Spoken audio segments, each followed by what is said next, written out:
मैं तुम्हारी बात समझता तो हूं, परंतु मेरा मन उसे ग्रहण क्यों नहीं कर रहा? इसका कारण क्या है? इसका कारण है वो जंजीर जो तुम्हारे मन ने अपने ही गिर्द लपेट रखी है। कौन सी जंजीर? रिश्तेदारी की जंजीर, ये नातेदारी का मोह कि ये मेरा भाई है, ये मेरा मामा है, ये मेरा ससुर है, ये पितामह है।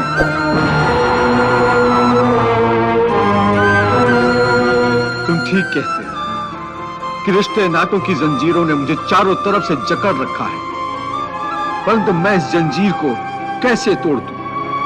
मैंने मान लिया कि ये सारे शरीर नाशवान हैं, परंतु इनके साथ जो मेरे रिश्ते हैं वो तो नाशवान नहीं है, वो तो सच्चे हैं।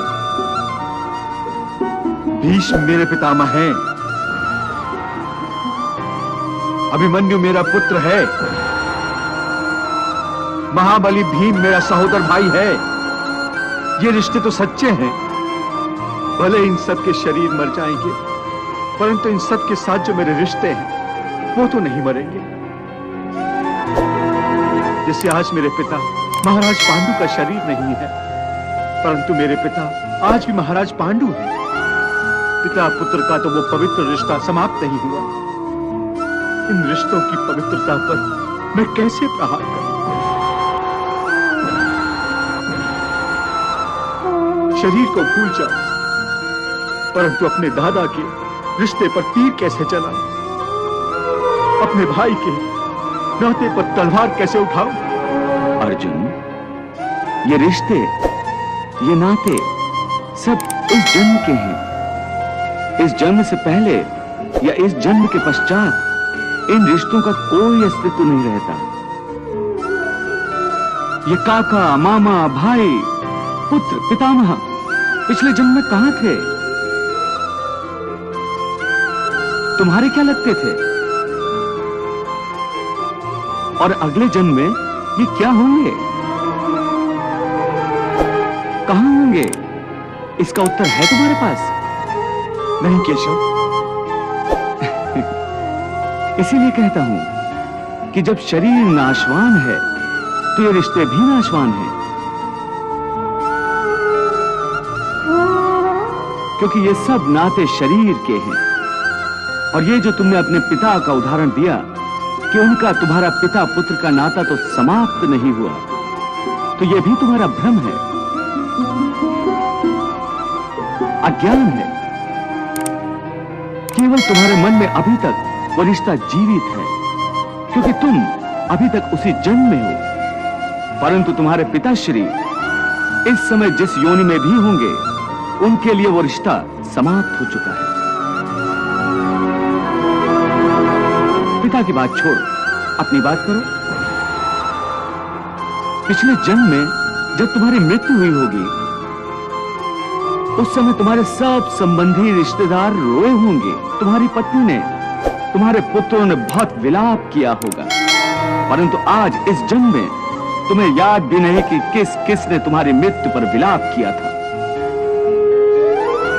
आज तुम्हारे लिए उनका या उनके रोने धोने का कोई मोल नहीं। इसलिए समझा रहा हूं कि ना किसी के मरने का शोक करो, ना किसी के साथ नाता टूटने का दुख मानो।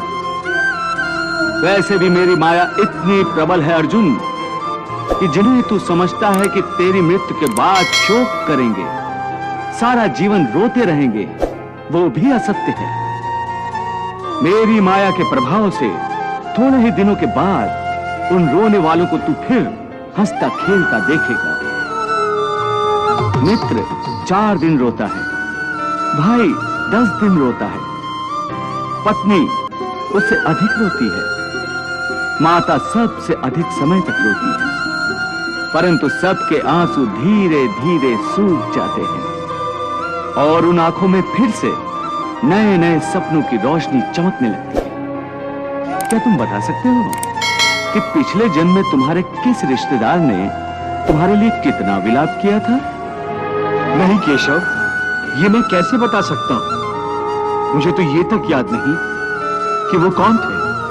बस जिस तरह तुम अपने पिछले जन्म को भूल गए हो, उसी तरह तुम अपने इस जन्म को भी भूल जाओगे। इस जन्म के रिश्तों का अर्थ तुम्हारे आने वाले जन्म में कुछ भी नहीं रह जाएगा। आज अभिमन्यु को तुम अपना पुत्र समझ रहे